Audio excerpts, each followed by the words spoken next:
Trump is on the offensive, and this is an emergency episode of Slightly Offensive.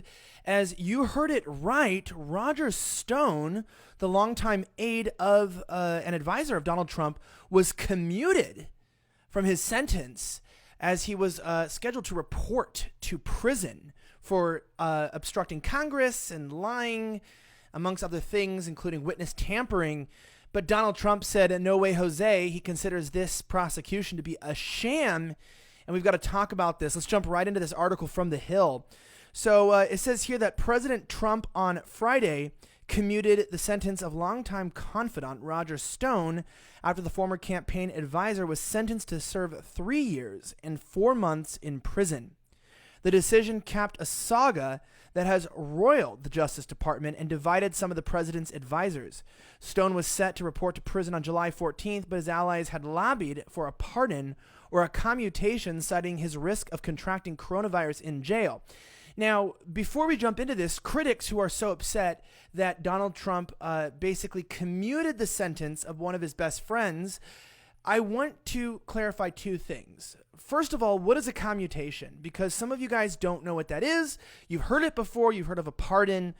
But what's the difference? Well, this article here from KIRO7 explains the difference. It says that a commutation of sentence reduces a sentence either totally or partially, according to the Department of Justice's Office of the Pardon Attorney. A commutation can also release a person from a fine imposed at sentencing, at least the part of the fine that has not already been paid.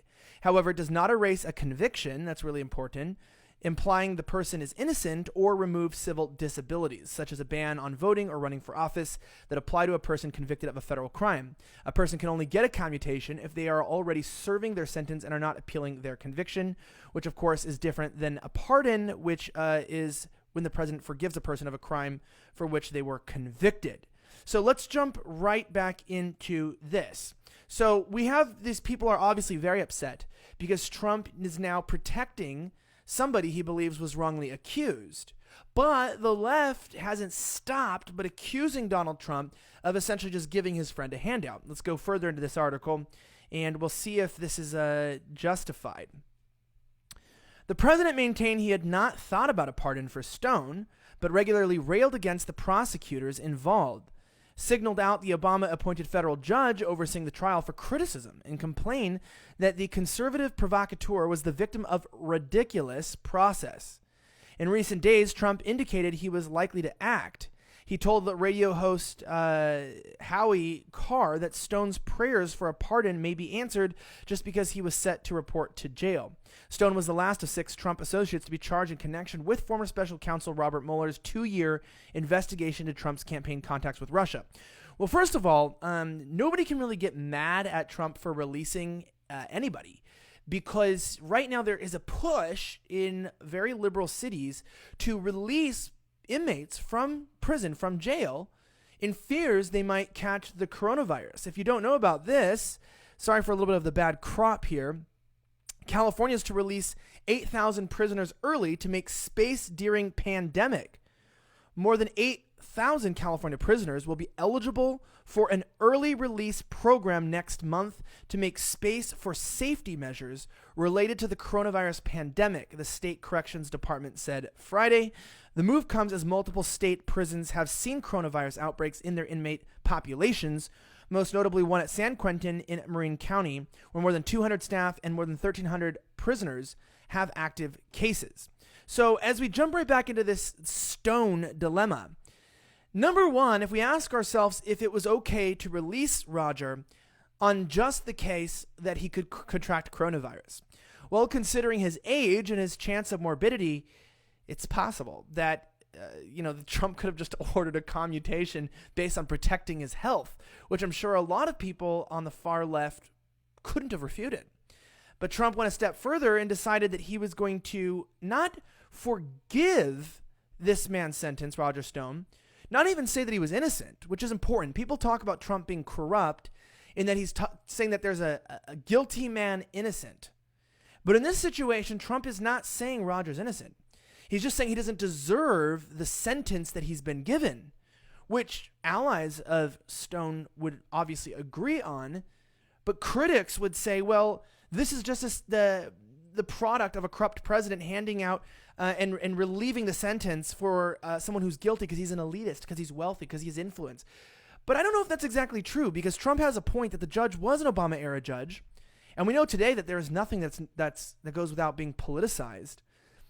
But this article by The Hill goes on to say right here that he was convicted in November by a jury in Washington, D.C. of all counts he was charged with, including lying to Congress, witness tampering, and obstructing proceedings. Attorney General William Barr said in an interview released July 8th that he felt Stone's prosecution was righteous. It goes on to say that Trump long railed against the Russia investigation, decrying the process as a witch hunt. And it also, as we go, this is just too much in here. I don't want to waste too much of your time. But it says here, like many of the individuals Trump has pardoned or issued commutations for, Stone had a steady drumbeat of support among presidential allies and Fox News personalities, always throw them under the bus whenever we can, who lobbied for clemency over the course of several months. There has also been speculation that Trump could move to pardon Michael Flynn, his short-lived national security advisor who pleaded guilty to lying to the FBI in late 2017. Without going any further, I do want to say that Trump has taken an offensive approach, not offending people, but jumping on the offense, rightfully so too. Whether you love the guy or you hate him, he's been the target of so many smears. I mean, even if you just look at what he was tweeting today, Trump also went after the education institutions, citing too many universities and school systems are about radical left indoctrination, not education. Therefore, I am telling the Treasury Department to re-examine their tax-exempt status and or funding, which will be taken away if the propaganda or act against public policy continues. Our children must be educated, not indoctrinated. And so as you see, when we're going to look at why Trump would choose today, he's obviously in war mode. The election's coming up. The far left and his political enemies have joined forces to not only cancel his rallies, which I think the one up in New Hampshire that was just happening ended up getting canceled because of weather, but we know that there's already been problems with trying to register and get a city to host the RNC, with some mayors trying to block it. But the coronavirus is also possibly canceling the debates, as the far left media has already heavily lobbying to tell Biden why he should not debate the president. Trump is in a very interesting predicament, not to mention the push for mail-in voting. The other day, I was just watching a news article that said that a dead cat has already received a mail-in voting ballot.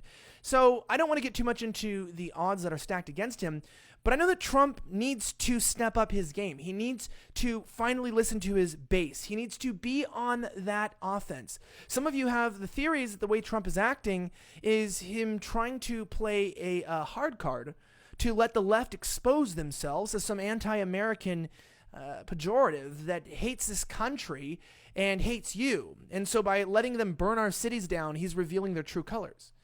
I just don't think that's true. I think we already knew what the left's true colors were, and we already knew the danger that they brought, and we already knew that Dr. Anthony Fauci was a liar and that Trump shouldn't have listened to him. And it was about time that Trump started sticking up for people who stuck up for him, especially when the prosecution was completely unfair. That being said, this isn't the only publication covering this. You know, I want to give a huge shout out here to the sponsor of today's show. You know, you guys, I like to pick my sponsors carefully because I want you to benefit from what I show you. There is this company called Gabby.com, which in under 2 minutes, you can compare all auto and home insurance rates to find out if you have the best rate. And the reason why I really recommend them is because when I went onto Gabby.com/offensive, I ended up finding out that I'm overpaying every year by $600 for my car insurance. I'm a YouTuber, so I don't own a home, but I found out that most of their clients actually save up over $800 per year. And if you know anything about me, I like to save money. I want you to save money. And so in just 2 minutes, if you go to Gabby.com/offensive, you can compare rates with all of the top companies, and they have apples to apples comparisons to find out if you have the best rate. And so you can't lose anything, because if you don't have the best rate, you'll find out where to get it. But if you do have the best rate, then you find out you have the best, and you can gloat, you can gleam, you can mock me, and you can say, ah ha ha, I have the best. Anyway, don't Don't miss out on this opportunity to save money, guys. This is a hard time, and it's really important that we are able to save $1 wherever we can possible. So go to Gabi.com/offensive today to compare your rates and send it to friends as well. Support them and support the show by supporting them anyway. Go to Gabi.com/offensive. But let me get back to my main point here. The commutation of Roger Stone is significant because it marks a new era closer to the election where Trump is showing enemies and signaling that he will not tolerate the attacks on allies close to him that are unfair. Sometimes, when people cannot bring down a big enemy, they go for the people around them. You've seen in movies like Taken, right? You end up kidnapping somebody's daughter in order to go after Liam Neeson. Never go after Liam Neeson. But in a real-life example, whether it's the witch hunt of Russia, whether it's the accusations in Ukraine, whether it's his taxes now, there's too many groups that are going after Trump that know they are unable to accomplish the tasks that they want. So what have they done? They've taken down his associates to let people know, if we can't get him down, we will take you down if you come to his aid. If you support him, you are our enemy, which ultimately we found out. Who else is the enemy of these radical globalists? It's us, the people of the United States of America, who voted Donald Trump in. And if you love Trump, sure, I'm sure you're very happy about this. If you hate Trump, I'm sure you're angry. But either way, you've got to give the man some credit for having balls to do what he should have done a long time ago, but to also do it in a very timely manner when it pushes and stings on those who oppose him the most. Anyway, my name is Elijah Schaffer, the host of Slightly Offensive, bringing you this emergency report on something so vital and crucial that marks the beginning of what I believe is a new chapter in conservatism and also in the Trump campaign. His enemies should be afraid because as they continue to attack, smear, slander, and even, in some cases, threaten his life, Trump is more powerful and more intelligent, I believe, than a lot of people give him credit for. Anyway, guys, I also want to remind you, as always, if you want to support the show, please check out the audio-only versions of this podcast on Spotify and Apple Podcasts, wherever you can download them. And if you don't want to buy products from this show, that's fine. We're demonetized. We don't make money. I don't make any money from YouTube, from Facebook, from anything. I really just have to support what I do full-time through the companies or also through BlazeTV subscriptions. So if you want to support the show, continue getting more news, more ideas. I'm trying to hire producers so we can produce more content. Go to blazetv.com/slightly-offensive. Use my code Elijah to get $10 off a year subscription and access to everybody else, including Steven Crowder, Roaming Millennial, Mark Levin, etc. Thanks, guys, so much again. Have a great rest of the week, and may God bless the United States of America. I'm signing out.